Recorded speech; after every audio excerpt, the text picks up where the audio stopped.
Agri info நேயர்களுக்கு வணக்கம். இன்னைக்கு நம்ம வீடியோவில் நேந்திரன் வாழை சாகுபடியை பற்றி தான் பார்க்க போகிறோம். நம்ம போன வீடியோவில் வந்து பார்த்துருந்தீங்கன்னா செவ்வாழை சாகுபடியை பற்றி பார்த்துருந்தோம். அந்த வீடியோவில் வந்து பார்த்தீங்கன்னா நிறைய விவசாயிகள் நம்ம கமெண்ட்லேயும் பதிவு செஞ்சுருந்தாங்க. ஃபோன் மூலமாகவும் நிறைய பேர் வாழைக்கன்றுகள் கிடைக்குமான்னு மெயினாக கேட்டிருந்தாங்க. இப்போ அவங்களுக்கான பதிவை நம்ம இதில் சொல்லிட்டு அதுக்கப்புறம் நம்ம இந்த வீடியோக்குள்ளே போகலாம்.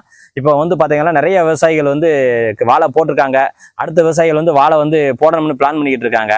நம்ம ஒரே ஒரு சின்ன கோரிக்கை என்னன்னு பார்த்தீங்கன்னா, அந்த வாழை இப்போ விவசாயம் பண்ணிட்டு இருப்பீங்களா, அவங்க நீங்க உங்கள்கிட்ட வாழைக்கன்று இருக்குது கொடுக்கலாம், விலைக்கு நீங்க கொடுக்கறதா இருந்தீங்கன்னா மற்ற விவசாயிகளுக்கு நம்ம இதை ஒரு ஓப்பன் பிளாட்ஃபார்மாக தான் வச்சிருக்கிறோம் நம்ம சேனலை. இந்த சேனலில் பார்த்தீங்கன்னா எந்த விவசாயிகள்கிட்ட வாழைக்கன்றுகள் இருக்கோ அந்த விவசாயிகள் நம்ம கமெண்ட்ல நீங்கள் எந்த மாவட்டத்தில் இருக்கீங்க, உங்கள்கிட்ட எவ்வளவு கன்றுகள் இருக்குது, நீங்கள் எவ்வளவு விலைக்கு கொடுக்க போகிறோம்ங்கிறத நீங்கள் ஃபோன் நம்பரோடய நீங்கள் தகவல் கொடுங்க. நீங்கள் கொடுக்குற அந்த தகவல் பக்கத்து எந்த மாவட்டமாக இருக்கோ அந்த மாவட்டத்தை சார்ந்த இன்னொரு விவசாயிக்கு அந்த வாழைக்கன்றுகள் தேவைப்படுச்சுன்னா கண்டிப்பாக அவங்க உங்களை தொடர்பு கொள்வாங்க. நீங்களாவே ரெண்டு பேருமே பேசி அந்த வாழைக்கன்றுகள் கொடுத்து உதவிக்கலாம். இதில் எதுக்கு வேண்டி நம்ம இதை சொல்கிறோம்னா, என்கிட்ட நிறைய பேர் வாழைக்கன்றுகள் கிடைக்குமான்னு கேட்குறீங்க. நமக்கு முடிஞ்ச வரைக்கும் நம்ம ரெடி பண்ணி தரலாம். மொத்தமாக நம்மளால் தயார் பண்ணி கொடுக்க முடியாது. அதுக்காகத்தான் இந்த ஒரு விஷயத்தை சொல்கிறோம். இது பார்த்தீங்கன்னா மற்ற டேரக்டாகவே அந்த விவசாயி அந்த விவசாயிகிட்ட யாருக்கு தேவை இருக்கோ அவங்களுக்கு கொடுத்துக்கலாம், வாங்கிக்கலாம் அப்படிங்கிற இந்த ஒரு தகவலுக்காக வேண்டி தான் நம்ம இந்த தகவலை பதிவு செய்கிறோம். அதனால இப்போ பார்த்தீங்கன்னா நம்ம போன வீடியோவில் பார்த்தீங்கன்னா செவ்வாழை கன்றுகளை பற்றி முழுசாக பதிவு செஞ்சுருந்தோம். நிறைய பேர் பார்த்தீங்கன்னா அதுக்கு லைக் பண்ணியிருந்தீங்க, கமெண்ட் பண்ணியிருந்தீங்க, நல்ல பாசிட்டிவான ஒரு பதில் சொல்லியிருந்தீங்க. அதில் உரங்கள் சம்மந்தமான எல்லா விஷயங்களையும் பதிவு செஞ்சுருந்தோம். அதே மாதிரி இந்த வீடியோவில் பார்த்தீங்கன்னா நேந்திர வாழையை நம்ம இப்போ பார்க்க போகிறோம். அடுத்த வீடியோவில் பார்த்தீங்கன்னா நம்ம பட்டுப்புழு வளர்ப்பை பற்றி பார்க்க போகிறோம். நம்ம நண்பர் ஒருத்தர் பார்த்தீங்கன்னா பட்டுப்புழு வளர்ப்பை ரொம்ப அருமையாக செஞ்சு அசத்திக்கிட்டு வந்துட்டு இருக்காங்க. நல்ல ஒரு லாபகரமாக கொண்டு போயிட்டு இருக்காங்க. அதை நம்ம அடுத்த வீடியோவில் பார்க்கலாம். இப்போ இந்த வீடியோவில் நம்ம நேந்திர வாழை சாகுபடியை பற்றி பார்ப்போம். வாங்க நம்ம வீடியோக்குள்ளே போகலாம். இந்த வீடியோ பிடிச்சிருந்துச்சுன்னா நம்ம சேனலை மறக்காமல் லைக் பண்ணி சப்ஸ்கிரைப் பண்ணி ஷேர் பண்ணுங்கள். இந்த வீடியோ இப்போ நம்ம இந்த நேந்திர வாழை எடுத்துக்கிட்டிங்கன்னா நம்ம கிட்டத்தட்ட நம்ம செவ்வாழைக்கு எந்த மாதிரியான ஒரு மெத்தடை ஃபாலோ பண்ணுறோமோ அதே மெத்தடை தான் இந்த நேந்திர வாழைக்கு ஃபாலோ பண்ணுறாங்க. இதில் இந்த விவசாயி இந்த நேந்திர வாழைக்கு என்னென்ன உரங்கள் பயன்படுத்தினாங்க, இது அவருக்கு லாபகரமாக இருக்குதா, இது எத்தனாவது முறையாக இந்த விவசாயத்தை இந்த வாழை நேந்திர வாழையை இவங்க பார்த்துக்கிட்டு வந்துட்டு இருக்காங்க அப்படிங்கிறத இந்த தகவலை கேட்டு தெரிஞ்சுக்க போகிறோம். அதுக்கு முன்னாடி இந்த நேந்திர வாழைகள் காமனாக சில விஷயங்களை நம்ம பதிவு செய்யக்கூடிய விஷயங்களை பதிவு செஞ்சுட்டு அதுக்கப்புறம் அந்த விவசாயிகிட்ட கேட்டு தெரிஞ்சுக்கலாம். பொதுவாக பார்த்தீங்கன்னா நம்ம எந்த ஒரு வாழையாக இருக்கட்டும் நமக்கு இடைவெளின்னு பார்த்தீங்கன்னா கண்டிப்பாக ஒரு 7 அடி இடைவெளி இருக்கணும். 7 அடி இந்த கிழங்கு போடுறதுக்கு முன்னாடி பார்த்தீங்கன்னா இந்த கிழங்குல கிழங்கு நேர்த்தி பண்ணுங்க. அப்பனா தான் பார்த்தீங்கன்னா இந்த கிழங்குல வேரழுகல் நோய் வராது. இந்த கிழங்கு நேர்த்தி பண்றதுக்கு பார்த்தீங்கன்னா இந்த விரிடி, சூடாமோனஸ் இதெல்லாம் ஒரு ட்ரம்மில் வச்சு நல்லா கலக்கிக்குவாங்க. ட்ரம்மு ஃபுல்லாக தண்ணி வச்சு கலக்கி அதுல நீங்கள் கிழங்கை முக்கி கொஞ்சம் நம்ம கான்ட்ராக்ட் எடுத்து நம்ம மொத்தமாக கிழங்குகளை பதிவு செய்யறதுக்கு நம்ம கிழங்குகளை போடுறதுக்கு கொடுக்கும்போது என்ன செய்யறாங்கன்னா அந்த மண்வெட்டி வச்சு ஒரே ஒரு வெட்ட மணிக்கு அப்படியே உள்ள வச்சிருந்தாங்க. அது என்ன ஆகுதுன்னா அது மேல் டாப்ல இருக்குது, அது காஞ்சு போயிருது. சில நேரங்கள் அது நிறைய பிரச்சனைகள் வருது. வாழை மரமும் வளர்ந்து வரும்போது சீக்கிரத்துல நொடிஞ்சு கீழே விழுந்துருது. இந்த மாதிரி பிரச்சனைகளை சந்திக்கிறாங்க. அதனால போதுமான வரைக்கும் பார்த்தீங்கன்னா நம்ம கிழங்கு ஒரு 2-3 மண்வெட்டி வச்சு வெட்டி போடுறதுக்கு கொஞ்சம் நீங்க அறிவுறுத்தினீங்கன்னா அவங்க அதை செஞ்சு கொடுப்பாங்க. இதுல நீங்க மிஸ்டேக் பண்ணாம இந்த இதை பார்த்துக்கோங்க. இப்போ நீங்க 7 அடிக்கு இடைவெளியில கிழங்குகளை வச்சிருந்தீங்க. வச்சு முடிச்சதுக்கு அப்புறம் பார்த்தீங்கன்னா ஒரு 2 மாசத்துக்கு தண்ணியை கொஞ்சம் கண்டினியூஸா அப்படியே கொடுத்துக்கிட்டே இருங்க. ஏற்கனவே நீங்க அடி உரமா பார்த்தீங்கன்னா குப்பைகள் அடிச்சிருப்பீங்க. சில பேர் குப்பைகள் அடிப்பாங்க, சில பேர் அடிக்க மாட்டாங்க. நீங்க அடிச்சிருந்தாலும் பிரச்சனை இல்லை, அடிக்காட்டாலும் பார்த்தீங்கன்னா 2 மாசத்துல தொழு உரங்கள் கொடுக்கணும். இந்த தொழு உரங்களை பார்த்தீங்கன்னா ஒவ்வொரு வாழைகளுக்கும் போதுமான அளவுக்கு வாழை தோண்டி வச்சுட்டீங்கன்னா அது அந்த வாழை மரங்கள் அடுத்து அந்த சத்துக்களை எடுத்து வளர்றதுக்கு ரொம்பவே பயனுள்ள வகையில் இருக்கும். இந்த தொழு உரங்களை நீங்க எப்படி பயன்படுத்தணும்னா, நீங்க வாழை கன்றுகளை வைக்கும் போதே எல்லா இடங்கள்லயும் பரவலா குமிச்சு வச்சிருங்க. அப்படி குமிச்சு வச்சுட்டீங்கன்னாலே பார்த்தீங்கன்னா அதை எடுத்து நீங்க வைக்கிறதுக்கு ஆள் செலவும் கம்மியாகும், உங்களுக்கும் அதை ஈஸியா வேலைகளை முடிச்சிடலாம். அந்த மாதிரி பண்ணும்போது உங்களுக்கு ஈஸியா இருக்கும். அதுக்கப்புறம் பார்த்தீங்கன்னா உரங்கள் நம்ம ஸ்டெப் பை ஸ்டெப் நிறைய உரங்களை நம்ம சொல்லியிருக்கிறோம். மெயினாக பார்த்தீங்கன்னா இந்த ஆல் 25 நல்லா யூஸ் ஆகுதுன்னு சொல்லிட்டு இருக்காங்க. இந்த ஆல் 25 நீங்கள் ஒரு குறிப்பிட்ட கால இடைவெளியில் நீங்கள் இதை பயன்படுத்திட்டு வாங்க. மெயினாக சொட்டு நீர் போட்டிருந்தீங்கன்னா இது உங்களுக்கு ரொம்பவே கை கொடுக்கும். இது வாழை விவசாயம்னு எடுத்துக்கிட்டாங்களே பார்த்தீங்கன்னா நம்ம இயற்கை உரங்களோட சேர்ந்து செயற்கை உரங்களையும் கொடுத்து தான் ஆகணும். அந்த மெத்தடில் தான் வந்து எல்லா விவசாயிகளுமே பயிரிட்டுக்கிட்டு வராங்க. நமக்கு வந்து எல்லா விஷயங்களும் தெரியுமெல்லாம் நம்ம சொல்றது கிடையாது. நம்ம சேனல் ஆரம்பிச்ச புதுசுல நம்மளும் வந்து பார்த்தீங்கன்னா ஜீரோலேருந்து ஆரம்பித்தோம்.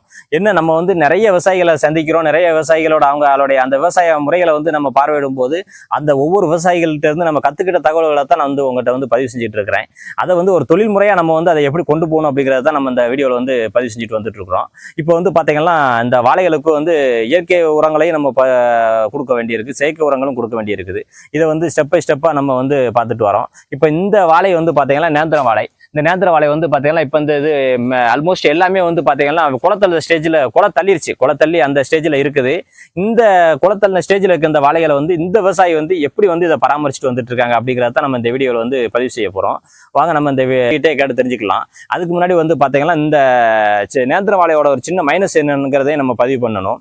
இப்போ இந்த வாழைகள் வந்து பார்த்தீங்கன்னா இந்த இப்போ ஒரு உதாரணத்துக்கு பாருங்க, இந்த வாழையில வந்து எவ்வளோ இந்த தண்டு வந்து எவ்வளோ பெருசு இருக்குன்னு பாருங்க. இதே இது இந்த தண்டு இவ்வளவு பெருசு இருக்கிறது. இந்த வாழை வந்து குளத்தள்ளி இப்போ அந்த வாழை எடுத்துக்கிட்டீங்கன்னா இப்போ அந்த வாழை குளத்தள்ளி அது காய்ப்புக்கு வரக்கூடிய சமயத்துல என்ன ஆயிரும்னு பார்த்தீங்கன்னா அந்த தண்டு வந்து அப்படியே கொஞ்சம் கொஞ்சமா சுருங்க ஆரம்பிச்சிடும். நேந்திர வாழையோட ஒரு இதே வந்து பார்த்தீங்கன்னா இந்த தண்டுகள் வந்து சுருங்க ஆரம்பிச்சிடும். இப்படி தண்டு இந்த வாழை மரத்தோட அந்த ஸ்டெமினா வந்து பார்த்தீங்கன்னா குறைஞ்சு போயிடும்.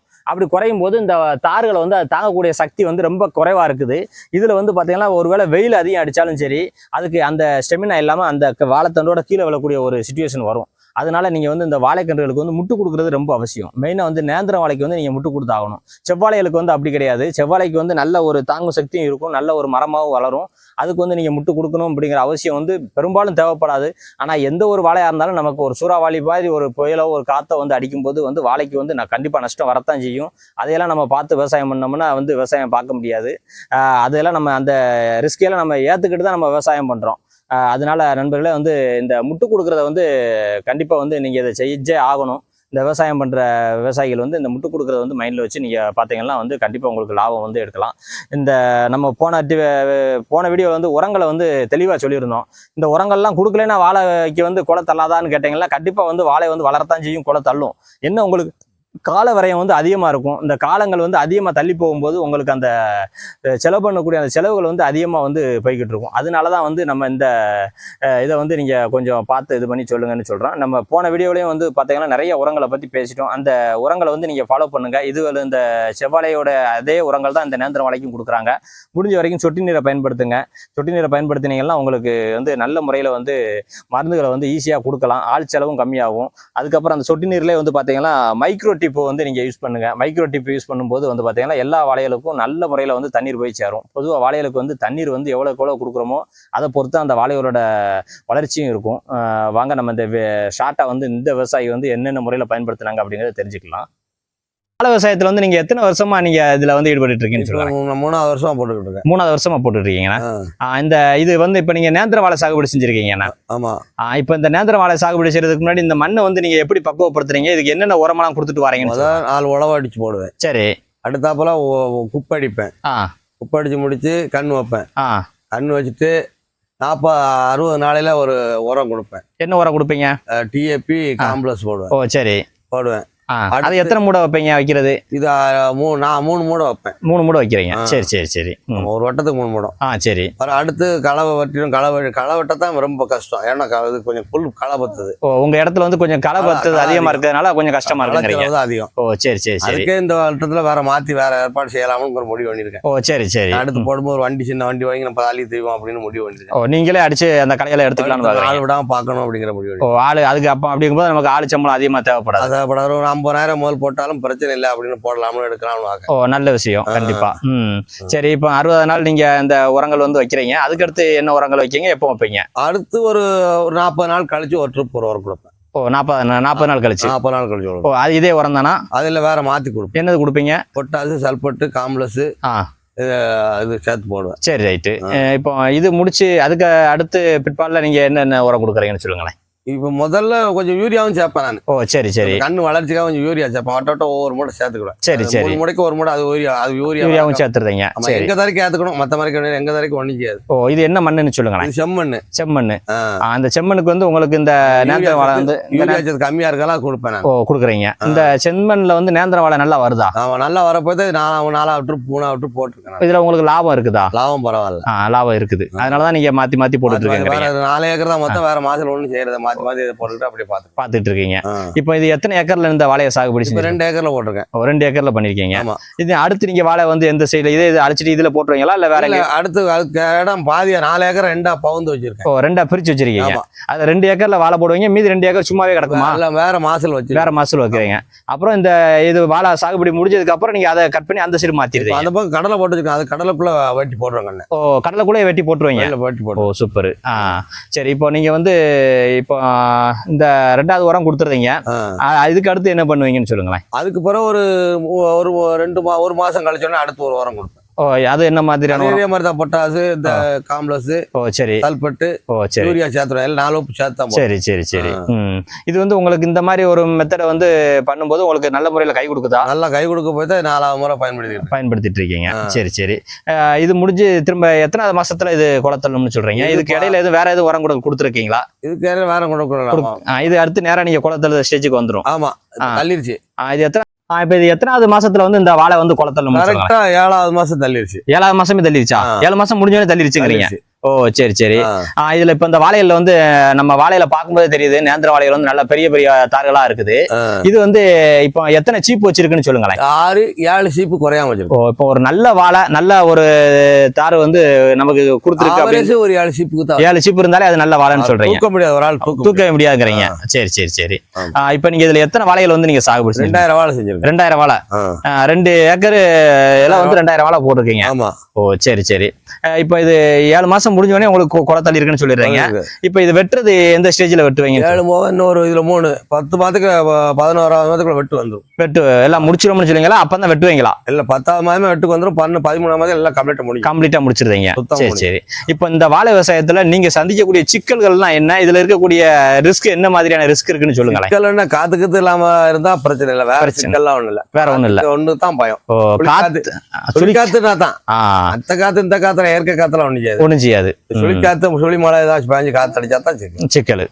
அது மட்டும் வரலைன்னா நமக்கு எந்த பிரச்சனையும் இல்லை. நான் முட்டுக்கிட்டு எல்லாம் ஒண்ணும் கொடுக்கல. அந்த மண் வெட்டி முட்டு கொடுத்தோட சரி. ஓ சரி சரி. மத்த முட்டு கம்பம் எல்லாம் ஒண்ணு வரட்டும் கொடுக்கல. பொதுவா வந்து விவசாயிகளுக்கு உங்களுடைய ஆலோசனை வந்து முட்டு கொடுக்கலாமா வேண்டாமா? கொடுத்தா நல்லதுதான். கொடுத்தா நல்லது. உங்களுக்கு வந்து உங்களால அதை பராமரிக்க முடியல, பார்க்க முடியலங்கனால நீங்க கொடுக்கல. நான் வட்ட இதை முட்டை மட்டும் வெட்டி போட விட்டுருவேன். ஓ சரி சரி சரி. இப்ப தோராயமா ஒரு எவ்வளவு லாபம் இருக்கும்னு சொல்லுங்களேன். இது இந்த இதுல இது எல்லா செலவும் போக ஒரு 5 லட்சம் ரூபாய் இருக்கு. எத்தனை வாழைகளுக்கு? 2000 வாழைக்கு. எல்லா செலவும் இது வரைக்கும் நம்ம பார்த்தது எல்லாம் போக ஒரு 5 லட்சம் ரூபாய் இருக்கும்னு சொல்றீங்க. ஓ சரி. இப்போ செலவுன்னு பார்த்தா எவ்வளவு வரும்னு சொல்லுங்களேன். செலவுன்னு இப்போ இது வரைக்கும் ஒரு 3 லட்சம் ரூபாய் செலவாயிருக்கு. ஆமா. ஓ சரி சரி. 10 லட்சம் ரூபாய்க்கு வந்தா தான் செலவழி, 8 லட்சம் ரூபாய்க்கு வந்தா தான் செலவெல்லாம் போக நமக்கு 5 லட்சம் கிடைக்கும். சரி சரி. 9 லட்சத்துக்கு வந்தா ஒரு 4 லட்சம் செலவு போனாலும் ஒரு 5 லட்சம் ரூபாய் நிக்கும்.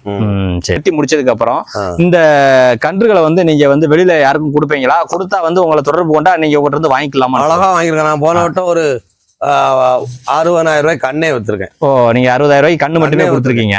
சரி. இந்த கண்ணுகள் வந்து ஒரு கண்ணோட விலை வந்து எவ்வளவுன்னு சொல்லுங்க. முதல் 8 ரூபாய்க்கு கொடுத்தேன். ஓ சரி. பழையபடி கொஞ்சம் கடைசியான ஒரு 6 ரூபா வச்சு 6 ரூபா வரைக்கும் கொடுத்துருக்கீங்க. அப்போ ஃபர்ஸ்ட் வந்தா நல்ல கண்ணுகள் எடுத்துக்கலாம்னு சொல்றீங்க. ஆமா 8 ரூபாய்க்கு கொடுப்போம். ஓ சரி சரி சரி. இப்போ வந்து இந்த வீடியோவை பார்த்துக்கிட்டு இருக்கிறவங்க இப்போ எந்த சமயத்துல வந்தா உங்கள்ட்ட இந்த கண்ணு எடுத்துக்கலாம்னு சொல்லி இது போக இன்னும் 3 மாசம் சென்னோடனே வந்தாரு. 3 மாசம் சென்னாலே நம்ம கண்ணுகள் எடுக்க ஆரம்பிச்சிடலாம். ஓகே. இந்த வீடியோ பார்த்துட்டு இருக்கிறவங்க இந்த 3 மாசம் கழிச்சு இந்த விவசாயிகிட்ட வந்து நீங்க கண்ணு தேவைப்படுச்சுன்னா நீங்க இவங்களை தொடர்பு கொண்டுக்கலாம். இது எங்க இருக்குதுன்னு பாத்தீங்கன்னா இது தென்காசி மாவட்டம் சங்கரன் கோயிலுக்கு பக்கத்துல தான் இந்த வாழை வந்து அமைஞ்சிருக்குது. உங்களுக்கு யாருக்கு வந்து இந்த வாழைக்கான கன்றுகள் தேவைப்படுதோ அவங்க வந்து நீங்க இவங்களை தொடர்பு கொண்டு நீங்க தாராளமா எடுத்துக்கலாம். உங்களுக்கு இப்போ வெளி மாவட்டத்துல இருந்து நீங்க வாரீங்கன்னாலும் அந்த எடுக்கிறதுக்கான ஆளு, அந்த வண்டி வாடகை எல்லாமே வந்து நீங்க கொண்டு வந்தாலும் பிரச்சனை இல்லை. இல்லைன்னா இந்த எடுக்கிறதுக்கான ஆட்களை வந்து இவங்களே வந்து செட் பண்ணி தருவாங்க. அது மூலமாவும் நீங்க வந்து அவங்களுக்கு தனியா கூலியை கொடுத்துட்டு நீங்க எடுத்துக்கிட்டு தாராளமா கொண்டு போகலாம். இந்த வீடியோ பிடிச்சிருந்துச்சுன்னா நம்ம சேனலை வந்து ஒரு சப்ஸ்கிரைப் பண்ணி லைக் பண்ணுங்க. இந்த தகவல் வந்து நீங்க இவ்வளவு நேரம் வந்து நம்ம கூட ஷேர் பண்ணிக்கிட்டதுக்கு ரொம்ப நன்றி. வணக்கம்.